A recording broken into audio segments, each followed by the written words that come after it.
From Montana's news leader, this is the MTN 530 News. Good evening, everyone. Thanks for joining us. I'm Russ Riesinger. Definitely not what you want to see on your dinner plate. We're getting some answers after a very unappetizing video surfaces of worms on plates of food served in a popular Billings restaurant. Also, wildfire crews trying to gain ground on a large fire that has now scorched more than 6,000 acres in southwestern Montana.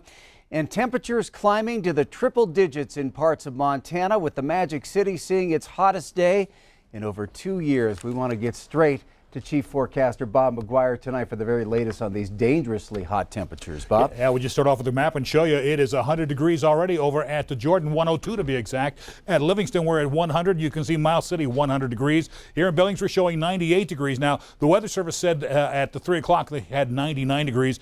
All of these graphics here, you can see the numbers come right at the top of the hour. And in between hours, we don't get that until after 6 o'clock. So we'll look for an updated number later tonight at 10. But take a look at this. We still have a lot of red flag warnings across all of Montana. Here in the Billings area, red flag warning starting right on through Tuesday night at 9 p.m. Could see a lot of problems with a lot of erratic wildfire moving into the region. Plus, we also have this to deal with, a heat advisory. This means we could see all sorts of heat-related illnesses across the area, stuff like heat exhaustion and heat stroke. The main difference between the two is, well, look at this, excessive sweating and heat exhaustion, no sweating at all and heat stroke, so that means the system's actually shut down. They both have like nausea and things like that, but you'll notice the skin is cool and clammy with heat exhaustion, but it's very hot, red, and dry when you have heat stroke. We'll have more on that and the rest of your hot week ahead in a few more minutes. All right, thank you, Bob. Well, the heat certainly not doing any favors for the personnel battling the Bear Creek fire. The flames began just under a week ago, and fighting that fire has required some adjustments due to COVID-19. MTN's John Amy got as close as he could to that fire today and has the latest. I'm at the helibase of the Bear Creek wildfire, burning about an hour southwest of Dillon, where crews are relying on air support to battle this large wildfire. Several helicopters collected water in buckets that hold up to 400 gallons and have been dumping it on the fire burning in a remote and rugged part of the Beaverhead Deer Lodge National Forest. The fire, which started on August 11th, has grown to just over 6,300 acres. These guys are probably averaging, maybe 17, 18 buckets in a fuel cycle, which is typically about 2 hours. The air support includes 2 airplanes scooping water from the Clark Canyon Reservoir about 30 miles away and dumping it on the fire. One of the bigger challenges for aircraft is winds. Being this close to the Continental Divide, the winds can be kind of out of all directions at all times. Along with the fire, firefighters have to stay safe from the coronavirus. This includes maintaining more distance between crews. We're having people kind of spike out on the line and stay out so they're not interacting with as many people. Everyone's wearing masks when they're, around groups of people, and so we're just trying to take a lot of different mitigations to keep the community safe, keep our firefighters safe. Another way the coronavirus has changed their strategy in dealing with this wildfire is relying more on air support to take on a more primary role in fighting the fire. Just to minimize, as much as we can, some of that intermixing of crews. At the agency as a whole, the firefighting world as a whole, we onboarded more aircraft this year. And with more weather coming into the area causing unpredictable conditions, crews are expected to be very busy this week. Near Dillon, John Amy, MTN News. Well, Governor Steve Bullock announced the Montana Fire Fund has been completely filled for the first time in the fund's existence. Due to an excess of funds in the budget, the state of Montana was able to transfer $44.6 million to the Fire Fund, reaching its statutory cap of $101.5 million. The state recently finished its fiscal year under budget thanks to belt-tightening efforts by state agencies during the pandemic. The state will begin its next fiscal year with $620 million in the general fund, the fire fund, and the budget stabilization reserve. Bullock says fire fund achievement allows for resilience should we experience another record-setting wildfire season like 2017.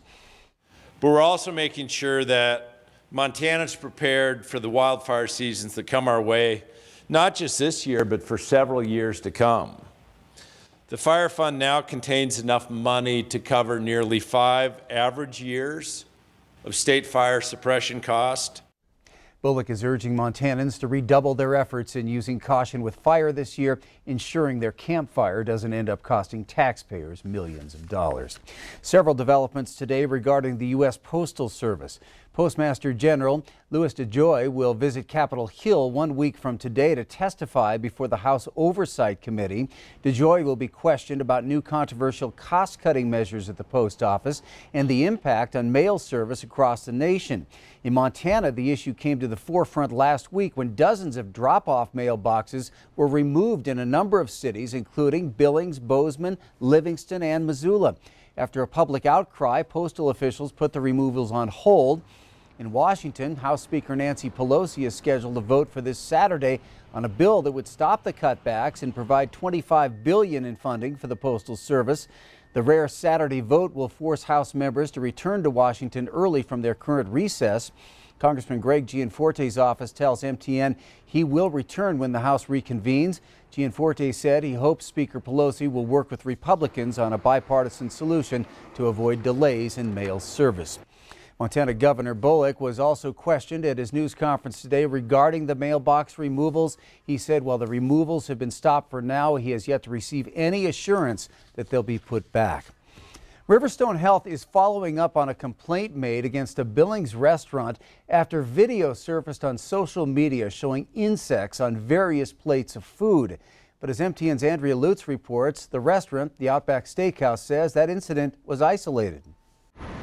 What was supposed to be a special Sunday birthday dinner turned into a food nightmare for one Billings family. This video posted by Rhonda Smith has now been shared hundreds of times on social media, showing what looks like tiny worms on their dinner plates at the Outback Steakhouse in Billings. Smith says when the food came out, they quickly noticed the bugs found on 5 of their 9 plates. She also says another table nearby in the restaurant had the same issue. Those with Riverstone Health say they did get a complaint about the insects and were following up Monday, and that the restaurant itself did make a call to the health department about the situation. After making a call ourselves to the restaurant Monday afternoon, we were told by someone on the phone the incident was isolated, and the health inspector says everything is fine. Still, Smith said the whole ordeal ruined her kid's birthday dinner, even though the restaurant took care of the bill. In Billings, Andrea Lutz, MTN News. Well, Andrea did leave a message for the owner of the Outback Steakhouse and is awaiting a call back for comment. She also looked at the most recent health inspection reports for the restaurant, showing a total of 8 food safety violations since 2017.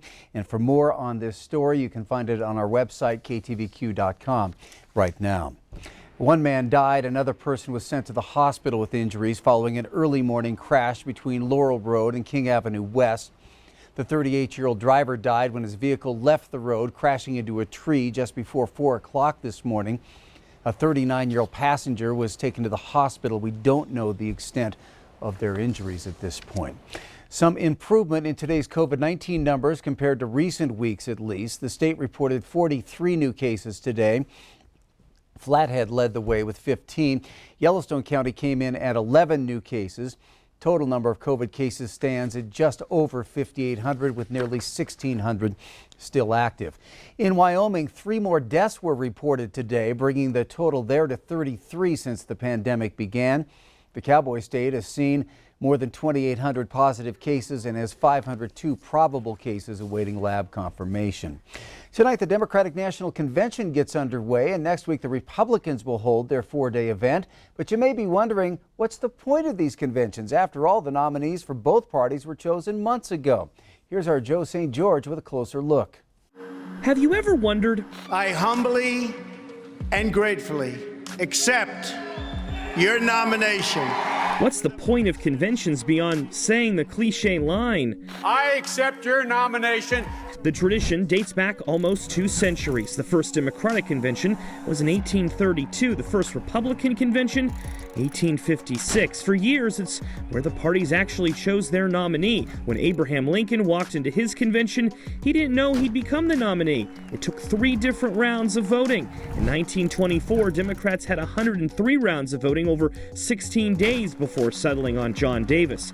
But times have changed, and for decades, we've known who the nominee is going to be before the convention starts. Conventions started airing on television in 1948, and critics say they've since become taxpayer-funded entertainment for insiders. In 2016, convention security cost taxpayers around $100 million. But parties tell us conventions do still matter, arguing they showcase what policies are important on national television and allow delegates to debate a party platform. Not to mention, they help the next generation of leaders by offering training sessions and speeches. There is the United States of America. Many people believe it was Barack Obama's 2004 convention speech as a state senator that made him a household name, helping him become president 4 years later. So, are conventions necessary? Will you be the judge? In Washington, I'm Joe St. George. Our next assignment here on the MTN News at 5:30, back to school shopping. There's a growing trend on how kids are packing their backpacks. And in sports, how did Lady Grizz basketball coach Mike Petrino stray from a strong family path in football? Scott will share his story.